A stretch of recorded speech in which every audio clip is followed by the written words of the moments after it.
ভাই, অতএব এবার আসেন, এই আয়াত আমি যে পড়ছি, এই কথাগুলো বলার মূল মাকসাদ হলো আল্লাহ তাআলা এখানে বলছেন, ইন্নাল্লাযীনা ইয়াখশাউনা রাব্বাহুম বিল গায়ব লাহুম মাগফিরাতুম ওয়া আজরুন কাবীর। সূরা মুলক 29 নম্বর পারা, 67 নম্বর সূরা। কোরআন কারীমের অত্যন্ত গুরুত্বপূর্ণ, ফজিলতপূর্ণ একটি সূরা। এই সূরার 4টা আয়াত আপনাদের সামনে পড়ছি। এখন আর এই আয়াতগুলোর তর্জমা বলি, তাইলেই আমার কথা শেষ হয়ে যাবে ইনশাআল্লাহ। সূরা মুলক আমার শায়েখ আল্লামা মুফতি মুশতাকুর নবী কাসিমি এই বছর রমজান মাসের এতেকাফে এই সূরা থেকে হযরত তাফসীর করেছিলেন বারবার। এই কারণে আমরা আপনাদেরকে শোনাচ্ছি।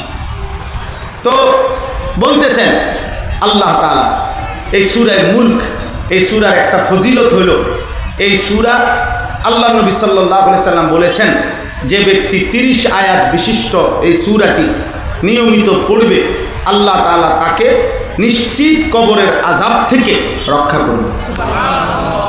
কবরের আযাব থেকে। আল মানিআ আল মুমজিয়া তুমজিহি মিন আযাবিল কবর।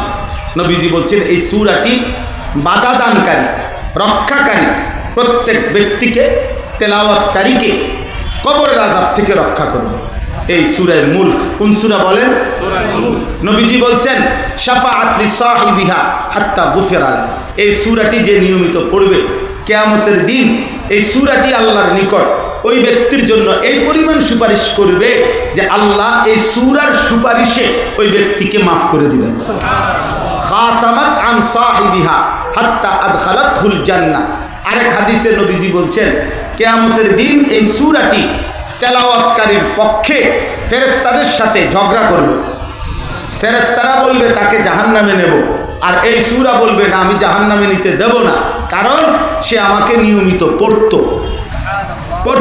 তো এই তর্ক করতে করতে আল্লাহর নবী বলেন হাত্তা আদখালাতহুল জান্নাহ, এমনকি এই সূরাটি ওই ব্যক্তিকে জান্নাতে ঢুকাইয়াই ছাড়বে।